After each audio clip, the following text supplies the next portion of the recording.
हूतियों को नौसेना के युद्धपोत देंगे जवाब। भारतीय तट के करीब हूतियों का हमला। अरब सागर में हाल में हुए यमवी प्लूटो पर ड्रोन हमले और कुछ पहले लाल सागर में यमवी साईं बाबा पर हुए हमले को भारत सरकार ने बहुत ही गंभीरता पूर्वक लिया है। भारतीय नौसेना ने समुद्र की निगरानी बढ़ा दी है। जिन्होंने भी इस हमले को अंजाम दिया है उन्हें हम सागर तल से भी ढूंढ निकालेंगे और उनके खिलाफ कठोर कार्रवाई की जाएगी। मैं यह आपको आश्वस्त करना चाहता हूं। नमस्कार, आप देख रहे हैं एयर न्यूज। भारतीय तट के करीब हूतियों का हमला। यमन के हूती विद्रोहियों ने भारतीय तट के पास जहाज पर हमला बोला है। टीवी चैनल और सोशल मीडिया पर ऐसी खबरें चल रही हैं, लेकिन एयर न्यूज आज आपको बताएगा कि क्या वाकई हमले के पीछे हूती विद्रोही थे और ये हमला भारतीय तट से कितनी दूरी पर हुआ। देखिए इस खास रिपोर्ट में। अमेरिकी रक्षा विभाग की माने तो शनिवार सुबह 10 बजे के करीब अरब महासागर में एक मालवाहक जहाज पर ईरानी ड्रोन से हमला किया गया। अमेरिका ने दावा किया कि केम प्लूटो जहाज पर जब हमला हुआ तब वो अमेरिका के संपर्क में था। बताया जा रहा है कि जहाज जापानी कंपनी के हैं जिस पर लाइबेरिया का झंडा लगा हुआ था। जहाज सऊदी अरब से कच्चा तेल लेकर भारत आ रहा था। दावा किया जा रहा है कि हूती विद्रोहियों ने ईरानी ड्रोन से केम प्लूटो जहाज पर हमला किया। हमले से जहाज के एक हिस्से में आग लग गई। काफी मशक्कत के बाद आग पर काबू लिया गया। हमले के वक्त जहाज गुजरात के बैरावल तट से करीब 400 किलोमीटर की दूरी पर था।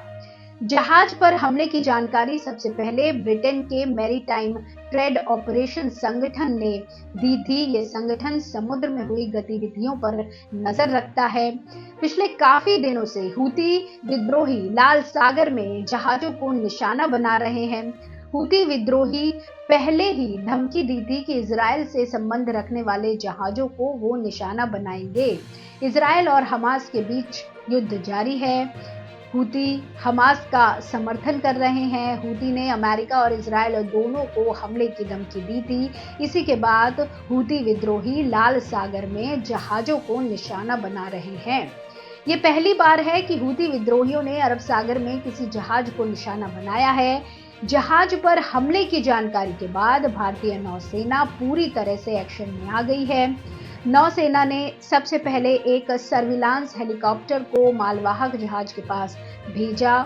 नौसेना ने कहा कि मालवाहक जहाज से संपर्क हो गया है। जहाज पर सवार सभी लोग पूरी तरह से सुरक्षित हैं। दावा है कि नौसेना ने कुछ युद्धपोत भी अरब सागर की तरफ रवाना कर दिए हैं। कोस्ट गार्ड का जहाज ICGS विक्रम मालवाहक जहाज को एस्कॉर्ट कर रहा है। मालवाहक जहाज उसी की सुरक्षा में आगे बढ़ रहा है। आपको बता दें कि हूती विद्रोहियों ने नवंबर महीने में एक जापानी कंपनी के जहाज का अपहरण कर लिया था। हूती विद्रोही हेलीकॉप्टर की मदद से जहाज पर उतरे। वो हथियारों के बल पर जहाज का अपहरण कर लिया था। हूती विद्रोही का लाल सागर के बड़े तटीय इलाके पर नियंत्रण है। यहीं से ये जहाजों को निशाना बनाते हैं। इजराइल और हमास के बीच जंग की शुरुआत के बाद से ही भारत हूतियों के हमले को लेकर सतर्क है।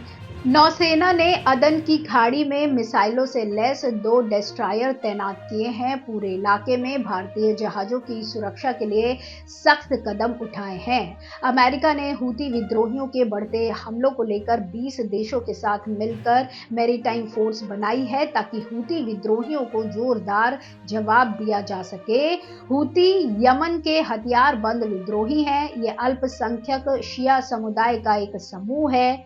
1990 में यमन के राष्ट्रपति अली अब्दुल्ला सालेह के भ्रष्टाचार के खिलाफ हुसैन अल हूती ने इसका गठन किया। उन्हीं के नाम पर संगठन का नाम हूती रखा गया। ये खुद को अंसार अल्लाह यानी ईश्वर के साथी भी कहते हैं। यमन के बड़े हिस्से पर इन्हीं का शासन चलता है। दावा है कि ईरान भी हूतियों की मदद करता है। इजराइल हमास युद्ध में हूती हमास के साथ खड़े हैं।